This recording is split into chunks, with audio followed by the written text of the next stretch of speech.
few weeks after Ted left Seattle for Utah, my friend went home to visit her parents. And when I picked her up at the airport, the first thing she said when she got in the car was, "I don't want to scare you, but it's happening down there in Utah." She heard on the car radio the police chief of Midvale's daughter had been missing, and her body had been found by deer hunters. And the abductions had stopped here. There were all these coincidences. It's like I couldn't let it go.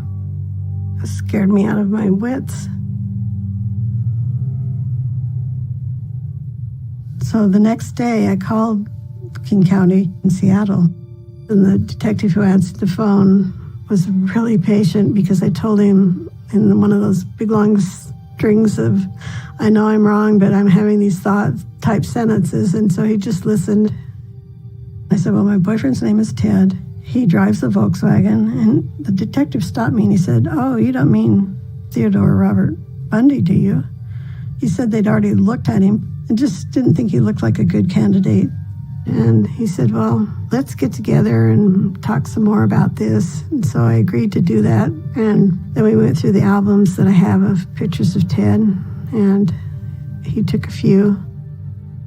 After I had met with him, I felt like, well, he's the pro. He's going to check it out, and he'll give me the definitive answer. So I finally called him back and asked him if he'd had a chance to show those pictures to the witness. And it was like he couldn't remember who I was. I told him all about our sex life. And he just kind of, it's like, "Who is this again?" It's like, and to me, it was like it was so significant. To him, it was just like, "Who?" And then he said, "Oh, yeah. He said, I showed the pictures to the witness. She went through the pile, said this man was too old." We were still together long distance. And I just thought, the police have checked him out. He's not their guy. So stop trying to convict your boyfriend is what I was telling myself.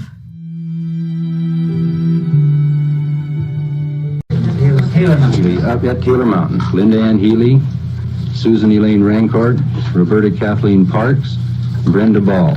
And then previously in September, we identified Janice Ott and Denise Nosland. So there are 6 people definitely identified.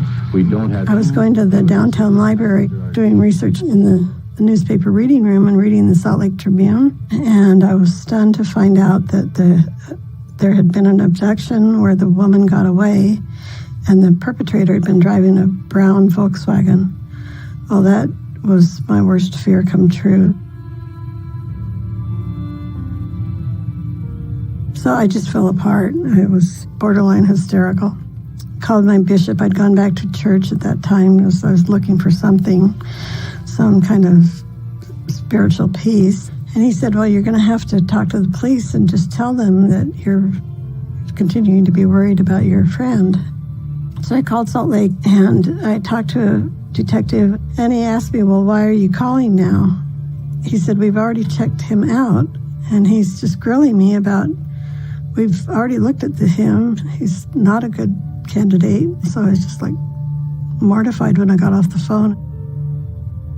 I had spent a sleepless night, and my dad had some contacts on police forces in Utah. I felt like as a man he would be taken more seriously than I had been taken. And he declined to get involved. He said, "If you're wrong, you're going to ruin Ted's career."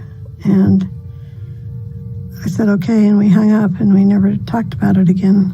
And I think as a parent, I've thought about this and I thought, God, if it was my kid that called with this crazy talk, I'd be calling her the next day to ask her what the hell's going on, to follow up, but not my dad.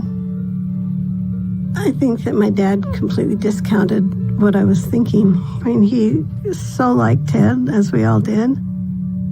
I feel in hindsight that he chose Ted and not his daughter.